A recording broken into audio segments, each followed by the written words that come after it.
coucou tout le monde, aujourd'hui on se retrouve dans une nouvelle vidéo et comme vous l'avez vu dans le titre, il va s'agir de ma pile à lire pour l'automne. Je le rappelle, je ne suis pas fan de pile à lire, les livres que je vais vous présenter, ça ne veut pas dire que je vais forcément les lire pendant cette période, ce sont juste les livres qui me font le plus envie actuellement de ma pile à lire. J'en ai sélectionné 10 qui sont plus ou moins en rapport avec l'automne, qui me font penser à cette saison ou en tout cas que j'ai envie de découvrir durant cette saison, donc c'est parti. J'ai tout d'abord sélectionné Il était une fois un cœur brisé de Stéphanie Garber, publié chez De Saxus. Je sais que c'est dans l'univers de Caraval, je ne veux pas lire Caraval. Du coup, je sais que je vais me faire spoil concrètement des passages de Caraval en lisant Il était une fois un cœur brisé, mais ce n'est pas grave. Je ne sais plus du tout le résumé, je peux juste vous lire la phrase d'accroche. Jusqu'où seriez-vous prêt à aller pour être heureux à jamais? Je ne veux pas en savoir plus, je crois qu'il y a 3 tomes de sortie actuellement, je crois même que c'est une trilogie, je ne suis pas sûre, pas convaincue du tout. Je veux me plonger à l'aveuglette dans cette histoire et j'ai vraiment hâte. Il me fait tellement envie, il est tellement beau. Toutes les histoires sont tissées de vérité et de mensonges. L'important c'est la façon dont on y croit. Vraiment l'objet livre est magnifique, j'ai hâte de me plonger dans cette histoire et je vous avoue qu'il me fait de plus en plus envie. Quand je vois la police d'écriture, quand je vois la taille des chapitres, ça me fait bien envie. On en parle de cette carte aussi. J'ai également sélectionné La maison sous la maison de Émilie Chazeran, publié chez Sarbacane. C'est mon chéri qui me l'a offert. J'adore le titre de ce roman, c'est un petit jeunesse avec des illustrations. Je vais essayer de vous montrer tout ça. Hop.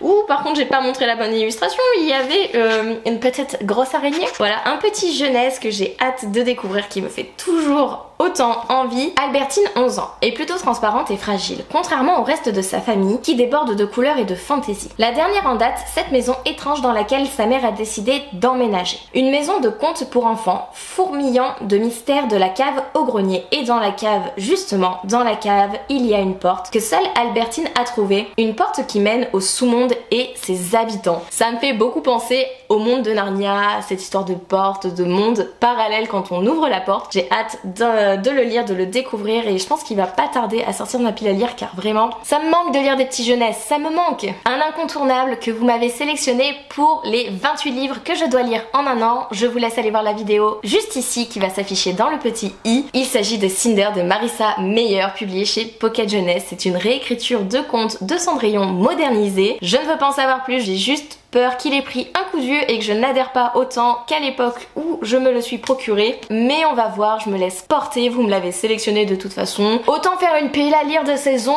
en incluant le défi que je me suis moi-même lancé, que vous avez validé sur Twitch et que je vais subir pour certains livres. Pas pour celui-là, mais pour certains, ouais. J'ai encore sélectionné un petit jeunesse, mais cette fois-ci un R jeunesse avec Dans l'ombre de la reine louve. C'est écrit par Kieran Millwood Hargrave, désolé si je prononce mal. Dans un château, une reine louve aiguise sa lance. Dans les montagnes, une fille d'un autre temps s'éveille. La terre entame sa musique. Notre histoire commence. Le jour où sa sœur disparaît à la suite d'un mystérieux tremblement de terre, Iseult se promet de la retrouver, quitte à passer un dangereux marché avec la terrible reine louve. Accompagnée de son épervier des mers, Iseult se lance dans la quête d'une magie bien plus puissante qu'elle n'aurait pu l'imaginer. Voilà, j'ai hâte d'en savoir plus, j'ai hâte de découvrir.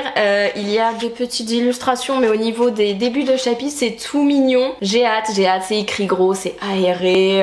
Ça fait du bien des petits jeunesses, ça fait du bien des petits jeunesses, vraiment, et j'adhère toujours à ceux de la collection R. On passe à une bricasse que j'avais dit que je lirais dès sa sortie, qui était le 6 mars. Nous sommes au mois de septembre, on est le 19. Je n'ai toujours pas lu, mais je veux lire Olafos Villain, le 2e tome de Amanda Foody et de C.L. Herman, publié chez Milan. Le premier tome, j'avais un avis assez mitigé, j'ai subi concrètement les 100-150 premières pages, mais après j'ai adoré, j'étais à fond. Et en fait j'ai peur d'oublier beaucoup trop d'éléments, donc j'ai hâte de me replonger dans cette histoire où on suit 7 familles, si je dis pas de bêtises, 7 ou 8. Je ne sais plus, c'est pas noté dans le second tome. En même temps, normalement t'es censé t'en souvenir quand tu commences un 2e tome. Mais on suivait des protagonistes, c'était un petit peu un mélange Hunger Games, Divergente, Le Labyrinthe, vous voyez ce rythme-là, ces univers-là, un peu des dystopies du coup, vraiment rythmées, avec des morts, avec des manigances, des complots. Vraiment j'avais adoré le premier tome, outre les 100-150 premières pages, et du coup j'ai hâte de lire le 2e et dernier tome de cette saga qui est une belle bricasse quand même. Un autre petit R que j'ai reçu reçu il y a très peu de temps, qui est sorti il y a très peu de temps. Il s'agit de Dans la forêt profonde de Kat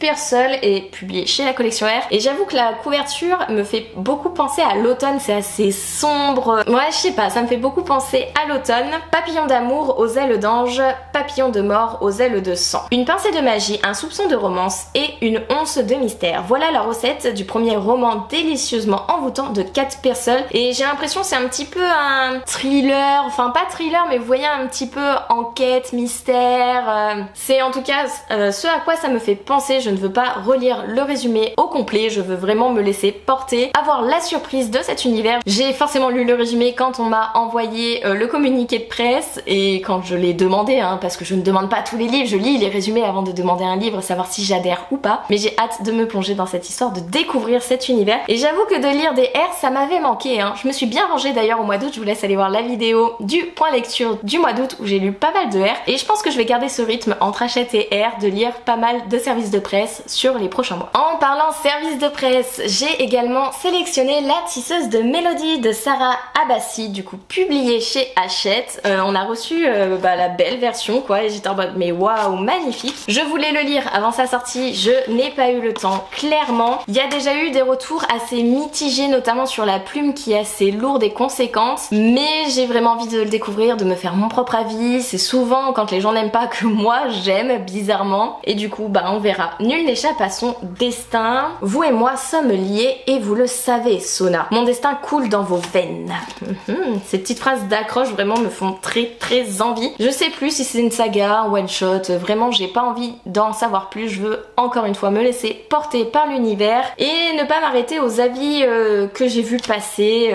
Voilà, me faire mon propre avis. Comme d'habitude, faites-vous votre propre avis, surtout si un titre vous intéresse, même si des gens que vous suivez régulièrement n'aiment pas, vous pouvez aimer. Il me reste 3 livres à vous présenter et là je suis en mode ouais, ça fait vraiment un mood automnal, un mood Halloween même, je dirais. J'ai choisi de lire Doll's Bones, la poupée d'os de Holly Black, publié chez Rajo. C'est un tout petit ouvrage. C'est un petit peu pareil, un petit peu un thriller, un horreur, un livre qui va me faire frissonner. Certains jeux peuvent s'avérer dangereux. Zach, Poppy et Alice partagent une passion, les jeux de rôle avec des figurines. Ils ont inventé un monde à eux, peuplé de pirates, de cruelles sirènes, de voleurs et de trésors. Ce monde est dirigé par la sublime reine, incarnée par une inquiétante poupée de porcelaine qui semble tout observer depuis sa vitrine. Un jour, un incident pousse Zach à arrêter le jeu. La nuit suivante, la poupée se réveille. Si les 3 amis ne remplissent pas la mission qu'elle leur confie, ils ne connaîtront jamais le repos. Et j'ai hâte de me plonger dans cette histoire qui a l'air très sombre. C'est un petit livre, il fait 250 pages il me semble.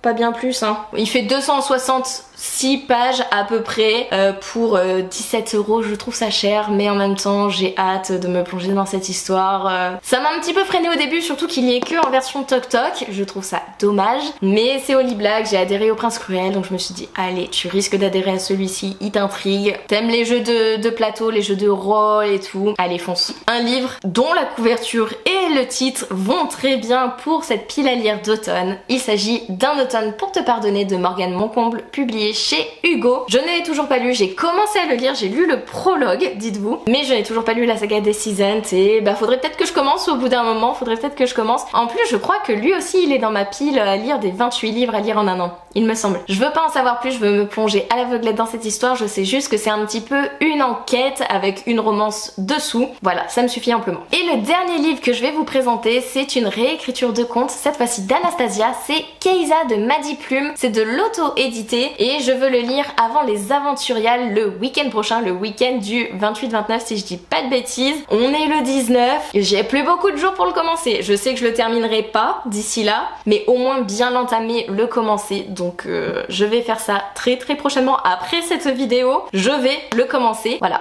c'est une réécriture de contes d'Anastasia, c'est une trilogie. Le premier tome est sorti, le deuxième aussi, le troisième va sortir normalement. Il était en cours d'écriture aux Aventuriales l'année dernière, peut-être qu'il va être aux Aventuriales de cette année, à voir. J'ai hâte de me faire mon avis dessus. Sur les terres de Targit, une souveraine illégitime instaure la censure et fait régner la terreur. Qui pourrait défier celle qui a osé assassiner sa propre famille pour prendre le pouvoir? Sans doute pas Keiza, princesse rescapée du massacre qui se cache dans un petit village loin de la capitale, à moins que son destin ne la rattrape. Et s'il a le visage d'un soldat ennemi, comment comment lui résister. J'ai hâte, vraiment j'ai hâte. Là d'avoir relu le résumé, je suis en mode alors attendez, on arrête tout, on arrête de tourner, c'est parti, je veux lire, hop, allez, bonne journée tout le monde, hein, à plus. Non mais je vais aller le lire là tout de suite après avoir terminé cette vidéo. Et voilà pour ma petite pile à lire de l'automne. J'espère que cette vidéo vous aura plu. N'hésitez pas à me dire s'il y a certains titres que vous avez déjà lus, que vous avez aimé, pas aimé, le pourquoi du comment. N'hésitez pas à me dire tout ça en commentaire, s'il y en a qui vous intriguent également, s'il y en a que je vous ai donné envie de découvrir ou pas. N'hésitez pas. Merci à vous d'avoir regardé cette vidéo. N'hésitez pas à liker, commenter et à vous abonner si vous le souhaitez. Et moi je vous fais des bisous et je vous dis à une prochaine vidéo. Bye!